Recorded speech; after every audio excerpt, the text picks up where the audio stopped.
Hello everyone, how are you? So today we are going to solve some numericals from Z Advanced. So let us start our today's class, and it is basically based on motion in 1D, one dimensional motion. So motion in one dimension, motion in a straight line playing a big role in your NEET, in your Z mains, in your Z advanced also. So try to understand all the problems, and if you face any difficulties, definitely inform me. So let us start our today's class with one of the most nice numericals, and it is from IIT Z 2011. So try to understand. See, a train is moving along a straight line with a constant acceleration a. A boy standing in the train throws a ball forward with a speed of 10 meter per second at an angle of 60 degree to the horizontal. The boy has to move forward by 1.15 meter inside the train to catch the ball back to the initial height. The acceleration of the train is, what is the acceleration of the train? So let us try to understand. Suppose this is the ground, and on this ground consider this is a train, right? ये एक train है, हाँ. So train टन टन टन टन टन टन टन टन टन, ये ट्रेन है. अभी within this train a boy, समझ ये बच्चा क्या कर रहे हैं? He is throwing the ball, ये एक बॉल को ऐसा छोड़ रहे, right? So as he is throwing the ball with a velocity, suppose v0 velocity, by making an angle, what, 60 degree with the horizontal, right?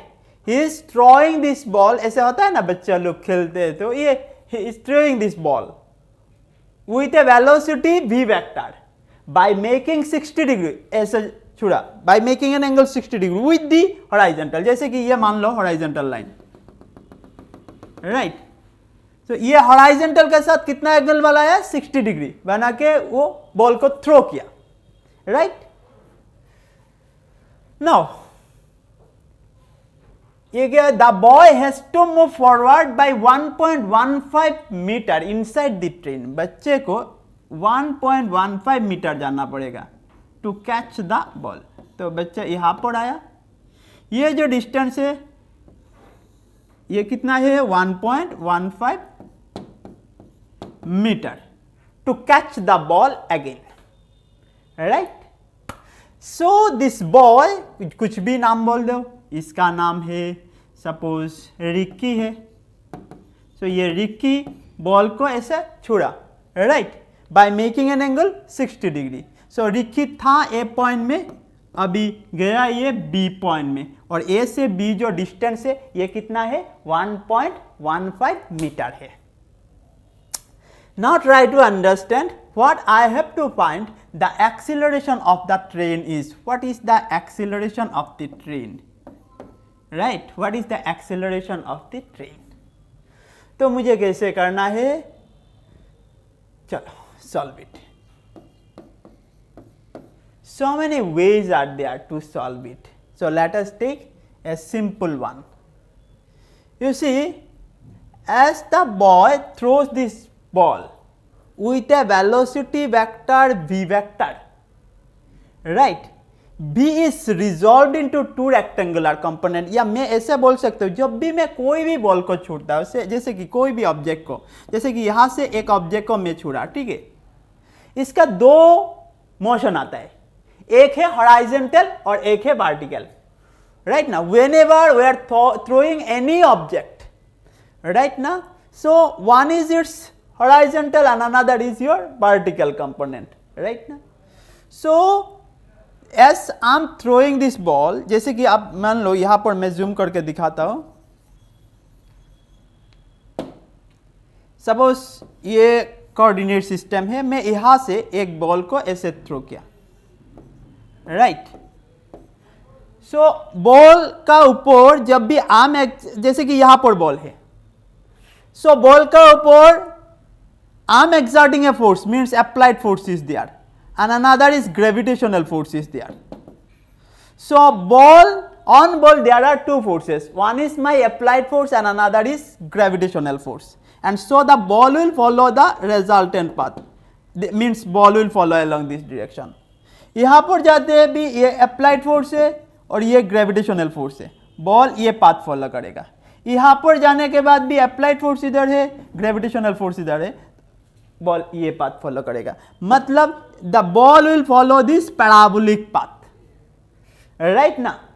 सो मैं इसको कहता हूं कि एक हॉराइजेंटल कंपोनेंट है और एक है वर्टिकल कंपोनेंट, ठीक ना. सो एक हॉराइजेंटल एंड एक वर्टिकल है, ठीक है. तो अभी जो बच्चे या ये बॉल जो इसको जूम करके मैं दिखाता हूं, जो ये यहां पर कर लेता हूं, ये बच्चा ने जब भी बॉल को थ्रो किया, जैसे ये बॉल है, राइट, ये वेलोसिटी से छुड़ा v नॉट,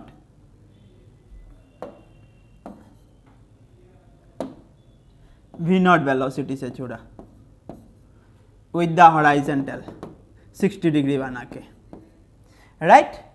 अभी ये दो कंपोनेंट में डिवाइड हो गया, ये v नॉट, ये क्या होगा v नॉट cos 60 डिग्री, और ये क्या होगा v nought sine 60 degree. Means this velocity vector v vector is resolved into v nought vector is resolved into two rectangular component. ये बॉल है, बॉल जब v नॉट वेलोसिटी से छुड़ा is resolved into two rectangular component, v naught cos 60 and v naught sin 60. मतलब दो component हो गया, velocity का दो हॉरिजॉन्टल कंपोनेंट हो गया. As already we know whenever any vector is there, vector का दो रेक्टेंगुलर कंपोनेंट मिल रहे. तो जो बच्चों ने जब भी बॉल को छुड़ा, ये बॉल का भी दो कंपोनेंट आ गया, एक हॉरिजॉन्टल और एक वर्टिकल. मैं यही दो कंपोनेंट लेता हूं and try to understand how to solve it. Okay, ये बेसिकली प्रोजेक्टाइल का कॉन्सेप्ट हम यूज कर रहे.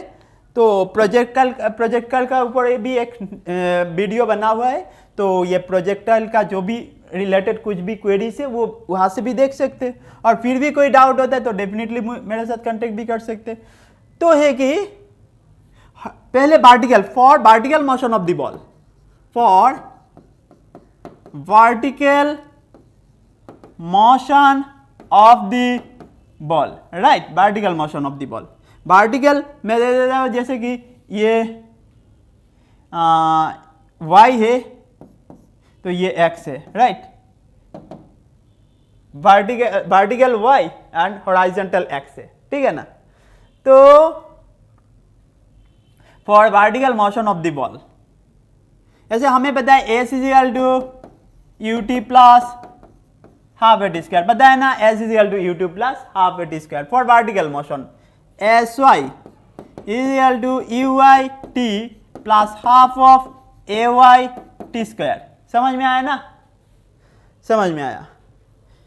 नहीं समझ में आया तो भी मैं यहाँ पर फिर से एक बार दिखा रहा हूँ, अच्छे तरह से समझना. लेकिन ये मैं बना देता हूँ, ये एक से ये y है, ठीक है. बच्चे ने यहाँ से बॉल को छुड़ा, v नॉट वेक्टर वेलोसिटी, ये 60 डिग्री है, ये दो कंपोनेंट में रिजॉल्व हो गया. ये क्या है v नॉट cos 60 और ये क्या हुई v नॉट sin 60 डिग्री. समझ में आया ना. तो अभी मेरा एस वाई, तो हॉराइजेंटल डिस्टेंस क्या ट्रेवल किया, बोलने तो हॉराइजेंटल कुछ भी, सॉरी वर्टिकल, मैं वर्टिकल कर रहा हूँ, वर्टिकली तो कोई डिस्टेंस ट्रैवल ही नहीं किया, ये तो ऐसा गया हॉराइजेंटली, तो वर्टिकल क्या है, जीरो है, वर्टिकल डिस्प्लेसमेंट जीरो है। यू आई क्या होगा, वर्टिकल क्या है, v naught sine 60, vertical velocity है, ये वर्टिकल वेलोसिटी है यू आई, राइट ना, सॉरी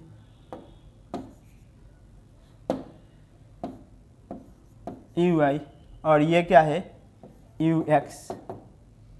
तो b naught sine 60 into t plus half of a y, मतलब एक्सीलरेशन ड्यू टू ग्रेविटी, ये acceleration due to gravity is always towards the centre of the earth, मतलब अब मैं ऊपर की तरफ, जो बच्चा ने मारा तो ऐसा मारा तो ऊपर का डायरेक्शन मैं बोल गया, opposite to the direction of acceleration due to gravity, so इसीलिए यहाँ पर माइनस साइन यूज करना पड़ेगा, because acceleration due to gravity is always towards the centre of the earth, लेकिन मैंने बॉल को मारा कि opposite to the direction of acceleration due to gravity, so I have to give here a minus 9.8 या 10 दे दो easy होने के लिए, कर दिया। अब आया क्या, बी नॉट साइन 60, अभी ये बी नॉट रख देते हैं, साइन 60 कितना है, इनिशियल वेलोसिटी कुछ था क्या, ए ट्रेन इज विद कॉन्स्टेंट, हाँ इनिशियल वेलोसिटी था 10, हाँ तो इनिशियल वेलोसिटी कितना था 10 मीटर पर सेकेंड, मतलब ये देखिए 10, मतलब 10 इंटू साइन 60 क्या है √3/2, टी का वैल्यू टी रख दिया, माइनस 5t स्क्वायर, राइट ना, 5t स्क्वायर, इसको मैं रब कर देता हूँ यहाँ से, 5t स्क्वायर समझ में आ गया, और 5t square is equal to 5√3t, अब क्या होगा, t इज इक्वल टू क्या है, 5 का कैंसिल, t इक्वल टू क्या होगा √3 second, t is equal to √3 second हुआ। तो ये हमारा वर्टिकल कंपोनेंट से वर्टिकल मोशन से टाइम का वैल्यू आ गया, लेकिन प्रॉब्लम सॉल्व नहीं हुआ, प्रॉब्लम में भी अभी भी कुछ है, ये नोट डाउन कर लिया ना, तो मैं इसी को रैप कर लेता हूँ, तो इसको रैप करके यहाँ पर फिर हॉराइजेंटल के लिए बोल देता हूँ,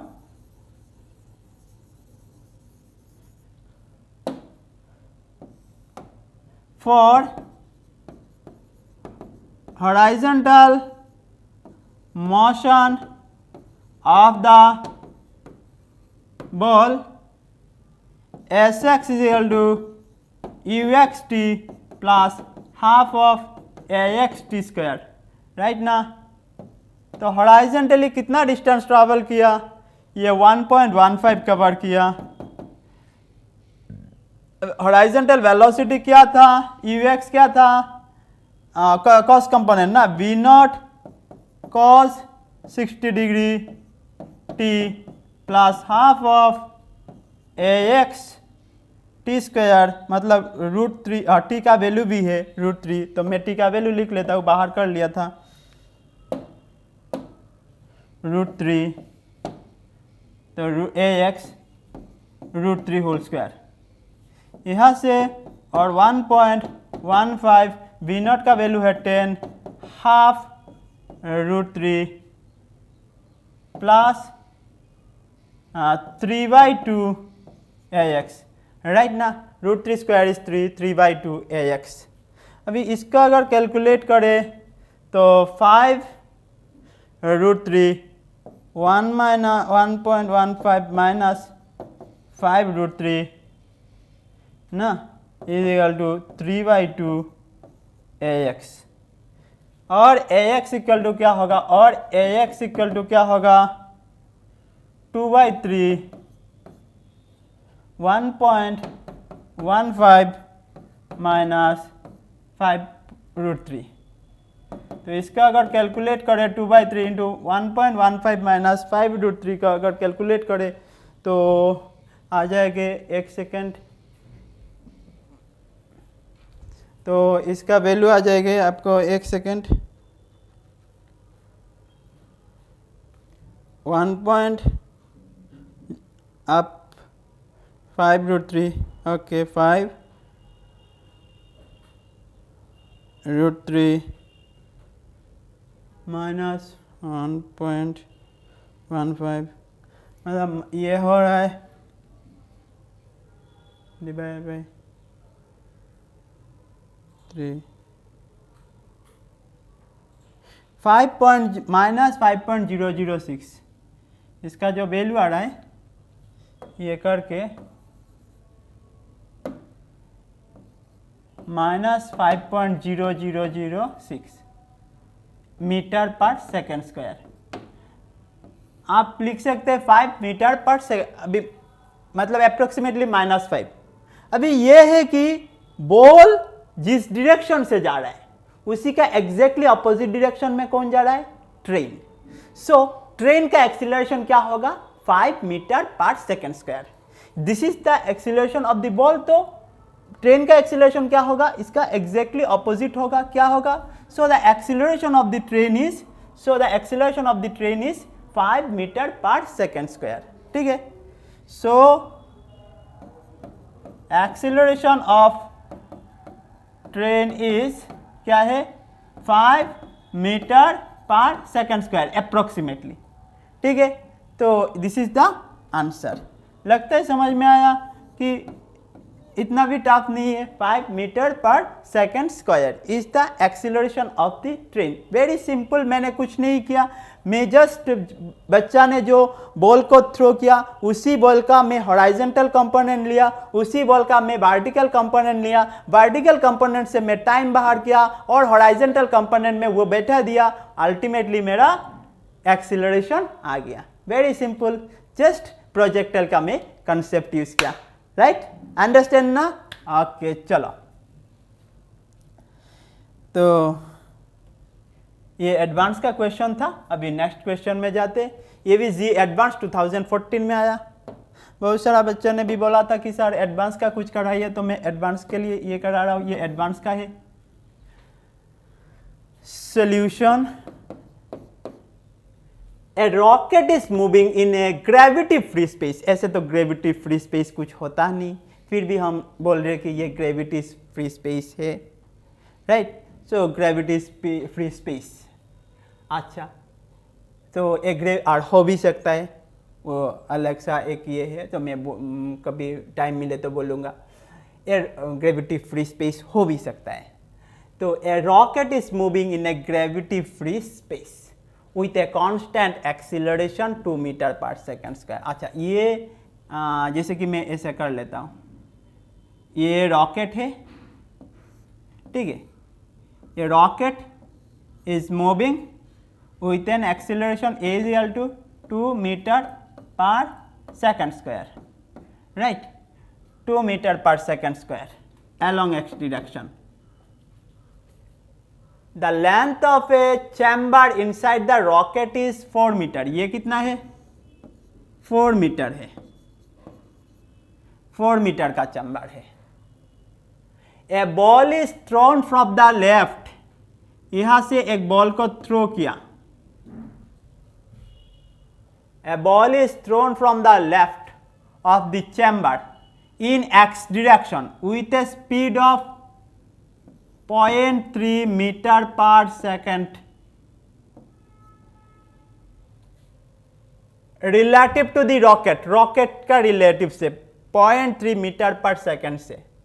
At the same time, another ball is thrown in x direction with a in negative direction of x axis ना, in minus x direction with a speed of minus, मतलब ये x direction है, इसका अपोजिट में minus कितना है? 0.2। और भी जरा लार्जर स्केल में मैं कर लेता हूँ, एक सेकेंड, तो समझ में आएगा इजीली। ये सैटेलाइट है, इसका एक्सीलरेशन कितना? a is equal to 2 metre per second square. अभी यहाँ से एक बॉल को थ्रो किया 0.3 मीटर पर सेकेंड, और यहाँ से एक बॉल को थ्रो किया 0.2 मीटर पर सेकेंड। ये x डायरेक्शन था, तो ये जैसा नाम दे दो a, इसका नाम दे दो बी, ठीक है। मतलब रॉकेट का ए पॉइंट से एक बॉल को थ्रो किया, बी पॉइंट से दूसरा बॉल को थ्रो किया। जैसे कि इसका नाम दे दो U A velocity, sorry U A velocity, तो इसका वेलोसिटी क्या है you B, right. U A एक का वेलोसिटी है और यू बी एक का वेलोसिटी है, राइट। सो ये एक्स डायरेक्शन है, वेरी सिंपल। अब समझा, ये इक्वल टू है now you see for ball A ball के लिए, राइट। तो क्या होगा, s a is equal to u t plus half a t square. तो फॉर्मूला तो ये यूज करूंगा, s is equal to u t plus half a t square, ठीक है। तो s a is equal to u a t plus half of A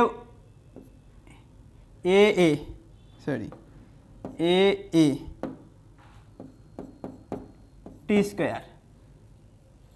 for ball b भी लिख लेता हूँ, अच्छा फॉर बॉल बी यहाँ पर लिख लेता हूँ, s b is equal to क्या होगा u b t plus half of a b t square, ठीक है ना। U b plus half of a b t square, ये बॉल ए और ये बॉल बी के लिए हो गया। अभी एस ए कितना डिस्टेंस ट्रैवल किया, जैसे ये मान लो ये तो 4 मीटर बोला ना, ये अगर 4 मीटर हुआ, जैसे कि मान लो एयर ट्रैवल किया x, तो ये कितना ट्रैवल करेगा 4 माइनस एक्स। ऑब्वियसली a ने कितना ट्रैवल किया x डिस्टेंस, तो b ने कितना कवर करेगा 4 माइनस एक्स, क्योंकि टोटल है 4, तो 4 से x, ये a कितना गया a, तो b कितना आया 4 minus x. a x distance, तो b कितना है 4 माइनस एक्स। तो मतलब a ने कितना ट्रैवल किया x, और इसका वेलोसिटी क्या है 0.3, टाइम रख दो हाफ ऑफ, अभी एक्सीलरेशन क्या है 2 टी स्क्वायर। अब बोलोगे सर माइनस क्यों लिखा, क्योंकि ये एक्सीलरेशन क्या होगा ट्रेन का, ये रिलेटिव अगर एक्सीलरेशन देखा जाए तो ये क्या हुआ 2 मीटर पर सेकेंड स्क्वायर से जा रहे, तो ये क्या आ जाएगा -2 मीटर पर सेकेंड स्क्वायर, तो ये -2 मीटर पर सेकेंड स्क्वायर है। तो अभी क्या है, और x is equal to 0.3 t minus t square, correct.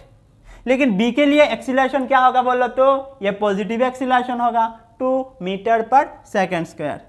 तो b ने कितना कवर किया 4 माइनस एक्स, यू बी कितना है 0.2 प्लस हाफ ऑफ 2 इंटू, एक सेकेंड इसको ड्रॉप कर लेता हूँ, 2 इंटू टी स्क्वायर, ठीक है ना।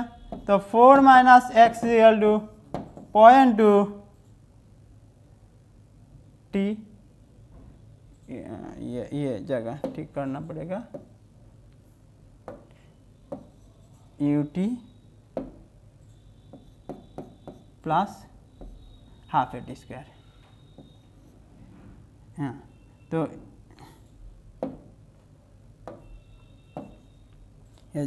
स्मॉल जगह छोटा है तो इसीलिए समझ में नहीं, हाँ मैं पूरा बड़ा करके लिख देता हूँ, कोई इश्यू नहीं है। यू बी कितना है 0.2 टी प्लस हाफ ऑफ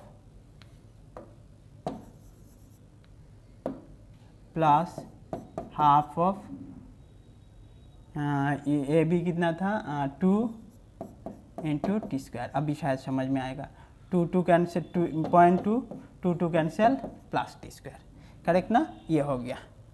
अभी दोनों को अगर ऐड कर देते हैं, ठीक है, तो शायद मेरा प्रॉब्लम सॉल्व हो जाएगा। इक्वेशन 1 प्लस इक्वेशन 2 अगर करें तो क्या आएगा x plus 4 minus x equal to क्या है 0.3t minus t square plus 0.2t plus t square. ठीक है,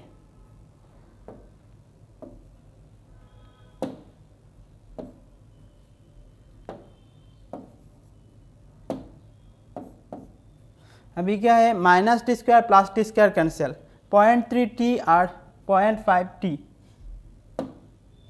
ये t है 0.2t। ठीक है, थोड़ा सेपरेट कर देता हूँ 0.2t plus t square right ना।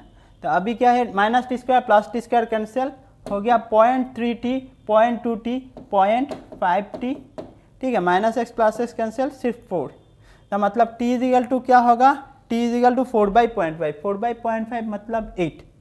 ओके, तो इसका मतलब और t इजिकल टू 8 सेकेंड हो गया। वेरी सिंपल, मतलब 8 सेकेंड के बाद क्या हो रहा है कि एक दूसरे के साथ हीट अप हो रहा है। दैट इज एक दूसरे के साथ कब लगेगा वो 8 सेकेंड के बाद। मैं कुछ नहीं किया, सिंपल मैं equation of motion he apply किया, मतलब इसके लिए और इसके लिए राइट। तो दोनों के लिए सिर्फ एक ही बात याद रखना है, दोनों का इनिशियल वेलोसिटी लिखना है, दोनों का डिस्टेंस कितना ट्रैवल करके लिखना है और दोनों का एक्सीलरेशन रिलेटिव एक्सीलरेशन। एक अगर इस डायरेक्शन में हो रहा है तो इसका अपोजिट में एक हो रहा है। तो अल्टीमेटली मेरा आया क्या 8 सेकेंड। आई थिंक समझ में आया। फिर भी अगर कुछ भी डाउट होता है, क्योंकि जब लेक्चर बना रहा हो तो शायद उतना कभी किसी का किसी पॉइंट में डाउट हो सकता है। अगर कोई डाउट होता है तो डेफिनेटली इन्फॉर्म कर देना। ठीक है, तो चलो बनाते, let us see the next one. हाँ, ये अच्छा है, ये भी जी एडवांस 2014 में आया था। अब देखो ये 2014 में क्या है, क्वेश्चन पहले समझ जाते। अच्छा, इसको इधर रख देता है। सॉल्यूशन क्या लिखा है, airplanes a and b are flying with constant velocity. अच्छा, ये दोनों ट्रैवल कर रहे with constant velocity in the same vertical plane angle at angles 30 degree और 60 डिग्री। एक ने 30 डिग्री करके और एक 60 डिग्री करके विथ रेस्पेक्ट टू हॉरिजॉन्टल। एक हॉरिजॉन्टल का साथ 30 डिग्री, दूसरे हॉरिजॉन्टल का साथ 60 डिग्री करके as shown in figure. The speed of a is metre per second. यहाँ पर कुछ नहीं है, यहाँ पर जितना तक मुझे याद है इसका क्वेश्चन में जी में 2014, तो 2014 में ये था 100√3। ठीक है, तो 100√3 ये था 100√3 metre per second at time t is equal to 0 second। and observer in A finds, A में बैठ के ये मान लो A finds B at a distance 500 meter। the observer sees B moving with a constant velocity perpendicular to the line of motion of A। if at t is equal to 0 A just escapes being hit by B। t0 in second is okay। तो चलो let us just check it. मैं ये horizontal plane बना लेता हूं। Okay, तो horizontal plane बना दिया। इसी हॉरिजॉन्टल प्लेन में ये A है और ये B है। ठीक है, तो horizontal plane A and B दो पॉइंट है। दिस पॉइंट से क्या है, दो एयरप्लेन्स, एक कितना है 30 डिग्री में और एक है 60 डिग्री में। चलो, तो ये पहले इसको ड्रॉ कर लेता हूं। ये क्या हुई 60 डिग्री में बना के, जैसा कि इसका वेलोसिटी है मान लो ub। इसका वेलोसिटी कितना है, इसका है ua कितना बनाया 30 डिग्री और ub कितना बनाया 60 डिग्री। ओके, 60 डिग्री बनाया। तो थोड़ा सा ऊपर कर देता हूँ तो समझ विजुअली भी अच्छा लगेगा देखने में। हाँ, 60 डिग्री ये ub कितना है 60 डिग्री। राइट। सो दो एयरप्लेन्स ए एंड बी, एक 60 डिग्री बना के ग्राउंड के साथ और एक 30 डिग्री बना के, राइट। अभी मुझे क्या करना है कि the speed of a is 100√3 metre per second. इसको कैसे करें? हाँ, एक काम करते, बहुत सिंपल हो जाएगी। इसका एंगल कितना है? 30 डिग्री। मैं इसी 30 डिग्री का कंसेप्ट यूज करता हूं। देखो, मैं यहां से ब्लैक मार्क करके दिखाता हूं। ये कितना है? 30 डिग्री है। ये अगर 30 डिग्री हुआ तो ये भी कितना है? 30 डिग्री। अगर ये 30 डिग्री हुआ, ठीक है, मैं ये बना लेता हूं और एक, ये क्या होगा? 60 डिग्री, क्योंकि 60 30 ये हो गया 90, ठीक है ना। तो मतलब ये और ये दोनों क्या हो गया? रेक्टेंगुलर कंपोनेंट में डिवाइड हो गया। मतलब ये यूबी का ये कंपोनेंट क्या होगा? हॉरिजॉन्टल कंपोनेंट, मतलब यूबी cos 30, और ये क्या हुई? यूबी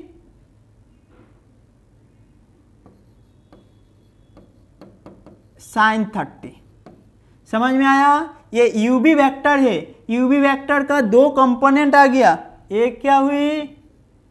एक सेकेंड,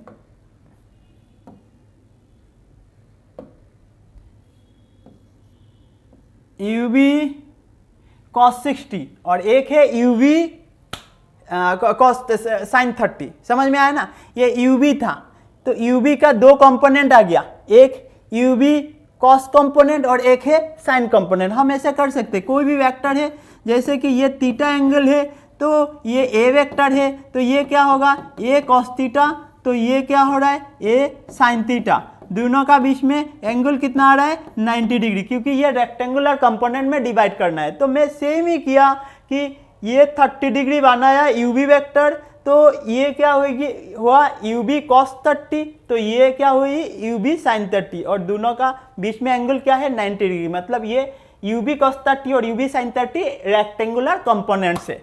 और मैं क्यों बनाए ये भी बहुत इजीली समझा दूंगा, कोई बात नहीं, क्योंकि मुझे यहां पर क्वेश्चन में बोला गया कि ये जो है यूए, ये क्वेश्चन में यहां पर बोला, देखो, the observer sees B is moving with constant velocity perpendicular to the line of ए।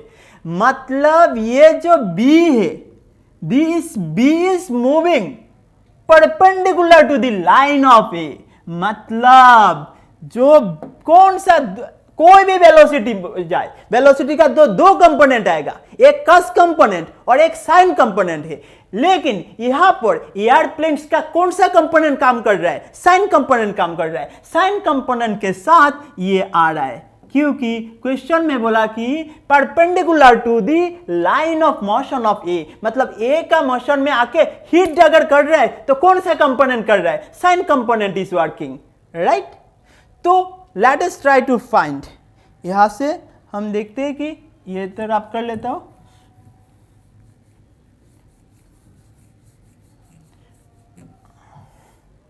और ए और बी का बीच में सेपरेशन कितना बोला? क्वेश्चन में बोला शायद 500 मीटर, राइट, 500 मीटर। और यूए कितना वेलोसिटी से जा रहा है? ये 100√3 मीटर पर सेकेंड। चलो, अभी मुझे क्या करना है? देखो, ये actually U B cos 30, it is very similar to this A, क्योंकि मतलब ए का जो वेलोसिटी है ये U A simply U B cos component ही है, क्योंकि दोनों इक्वल वेक्टर जैसा है। मतलब मुझे अगर बाहर करना है तो u b cos 30 is equal to, मैं लिख सकता हूं 100√3, ठीक है, क्योंकि u b cos 30 degree is to क्या लिख सकता हूँ 100√3। क्यों लिख सकता हूँ, ये यूबी कॉस मतलब ये यूबी का जो cos component it is similar to this vector, right. So मतलब 100√3 वेक्टर है। अभी यूबी कितना क्वेश्चन में, हाँ अभी यूबी कितना आएगा, हाँ रुको,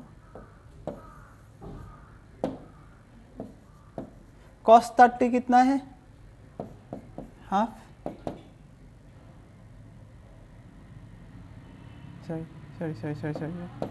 सॉरी साइंस, एक सेकेंड,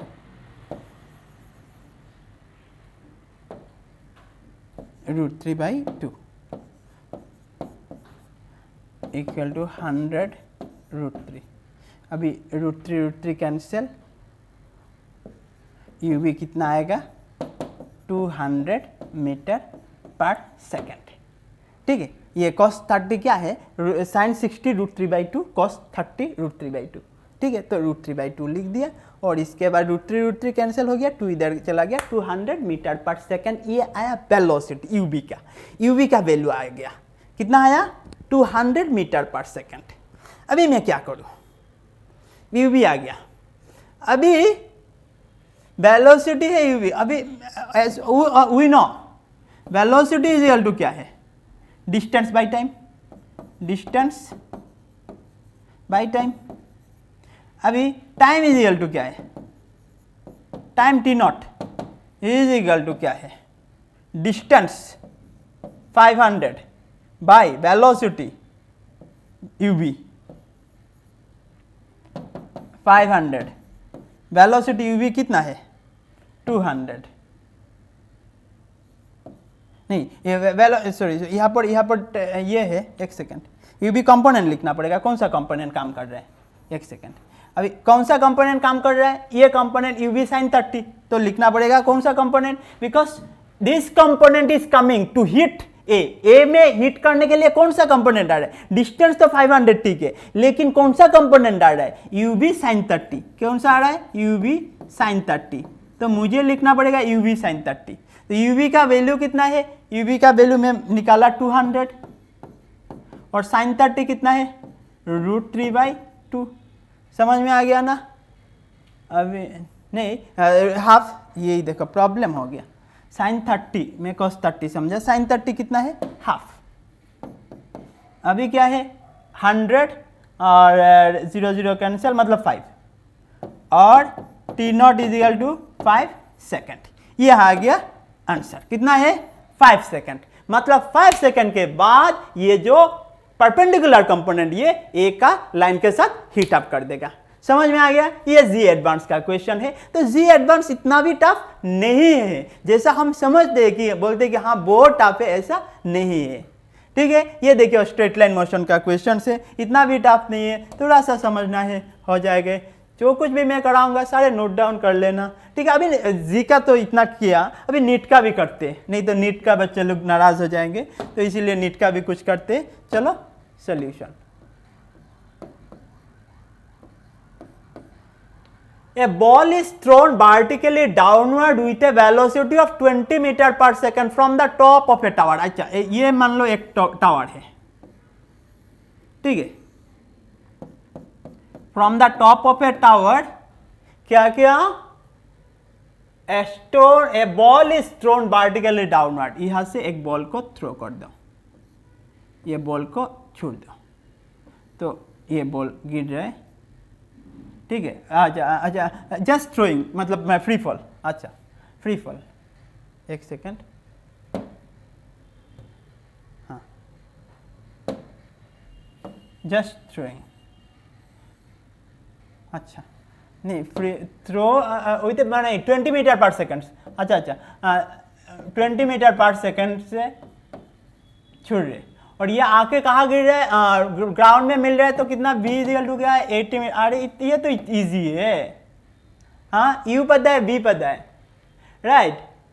और ये जब नीचे आ रहा है ना, तो ये g क्या होगा 10 metre per second square, 9.8 metre per second square मैं बोल सकता हूँ। ठीक है, ओके, तो हम क्या करें कि वी नो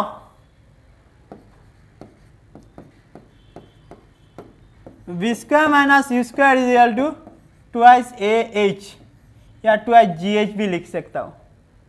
अभी v कितना है बोला, b बोला 80 स्क्वायर, u कितना है 20 स्क्वायर, g कितना है 10, h हाइट। अभी सब खुश आ जाओगे कि कितना इजी है।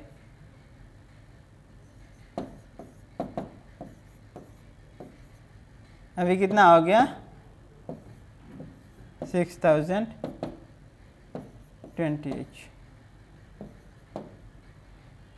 ये हो गया 300 मीटर। आ गया h का वैल्यू, ठीक है 300 मीटर। समझ में आ गया ना, ये बहुत इजी था, ठीक है। कभी कभी इजी भी आ जाते हैं, कभी कभी। ये नीट 2019 में शायद है, 19 में, ठीक है। तो चलो let us do the next one. हाँ, ये तुम्हारे लिए होमवर्क है, ठीक है। ये करना कि बहुत इजी है, क्वेश्चन 1 और क्वेश्चन 2 ये दोनों करना। और जो भी डाउट अगर होता है, कुछ भी ये होता है तो मुझे बताना। एक नीट 2013 में आया और एक नीट 2020 में शायद ये आया था, नीट यूजी 20 में। तो ये दोनों कर देना, ठीक है। सुना मैंने, हाँ। चलो अभी हाँ, ये कुछ नीट या जी क्रैक करने के लिए, या नीट और जी नहीं, कोई भी अचीवमेंट के लिए, हमारा लाइफ में कुछ अगर अचीव करना चाहते तो हमें कुछ लाइंस ये चेंज करने वाला है। Number 1, every time you have a big dream. अगर ड्रीम अगर है ही नहीं तुमको तो कुछ नहीं होने वाला है। You should have a big dream.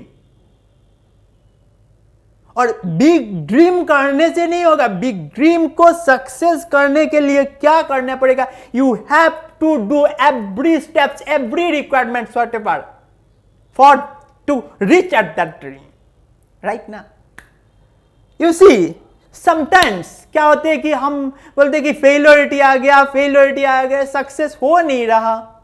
If you think like that, remember one thing, if you fail in one, another opportunity is there. Every day there is another possibilities. In every 365 days a possibilities. Every day sunrise होते हैं तो एक नया possibility के साथ आते हैं। तो मतलब एक दिन चला गया, no issue, next day is coming with another possibilities, and that possibilities अगर तुम एक्सेप्ट कर लिया, ले लिया, तो तुम सक्सेस हो गया। इसका मतलब कि 365 डेज जो है ना, 365 डेज में 365 पॉसिबिलिटीज है तुम्हारे लिए। And so you have to achieve something, to crack JEE advance और नीट और कुछ भी। इतना अपॉर्चुनिटी से, इतना पॉसिबिलिटी से, एक पॉसिबिलिटी से अगर गया, क्या हुआ? Second possibilities, third possibilities, 365 possibilities है हमारे पास, राइट ना? So no wish, only work. Wish कम करो, वर्क ज्यादा करो, वर्क करो, विश हो जाएंगे। विश मन में रखना नहीं है, विश को फुलफिल करने के लिए वर्क डन करना पड़ेगा। कि किसने जी क्रैक कर दिया, कौन इंजीनियर बन गया, कौन डॉक्टर बन गया, हाँ हम अगर बन सके ये तो ठीक है, लेकिन इसके लिए जो भी वर्क डन है, you have to do every work done. Never कि विश रख दो हो जाएंगे, नहीं, वर्क डन भी उतना ही करना पड़ेगा, राइट ना? Then big journeys begin with the small steps. Yes, small steps से ही तो लार्ज कुछ होता है। ऐसा नहीं है कि जैसे कि हम कहते हैं ना, बचपन में सिखाया जाता है कि स्टेप्स अगर ऐसा लेडर है तो आपको ये देन टॉप में जाने के लिए एक के बाद एक तब यहां पर जाते हैं ना। हम सीधा इसमें कभी नहीं पहुंच सकते। That is from so small steps to the larger one. That's why मैं जब भी कोई चैप्टर का न्यूमेरिकल शुरू करता हूं, इजी से शुरू करता हूं और खत्म करता हूं तो इतना टफ में आ जाता हूं। तो मतलब शुरुआत में टफ नहीं है, इजी करो and then go to the tough one, तो टफ भी इजी हो जाएंगे। लेकिन शुरुआत में अगर टफ से शुरू करोगे, लगेगा कि इतना टफ जब चैप्टर है, तो इसीलिए हर टाइम पे इजी से शुरू करो, धीरे धीरे टफ में चले जाओ, कुछ नहीं होगा, समझ में आ जाएगा, सब कुछ इजी लगेगा, राइट। नो मोर ग्रो मोर, यस यही तो बात है, जानो, ज्यादा अगर जानोगे तो ग्रो भी ज्यादा होगा, ठीक ना। नो मोर तो ग्रो मोर, राइट। तो ये सारे कुछ बहुत इंपॉर्टेंट है, और नॉट ओनली ये जी और नीट क्रैक करने के लिए, ये तो लाइफ का एवरी मोमेंट में, कोई भी एंटरप्रेन्योर हो, कोई भी कोई फील्ड में सक्सेस अगर आता है तो ये सारे से सक्सेस आता है, गारंटी। तो आज ज्यादा टाइम नहीं है, तो ये जी एडवांस का और भी एक क्वेश्चन था, तो मैं नेक्स्ट ये में क्लास में डेफिनेटली मैं करा के दूंगा।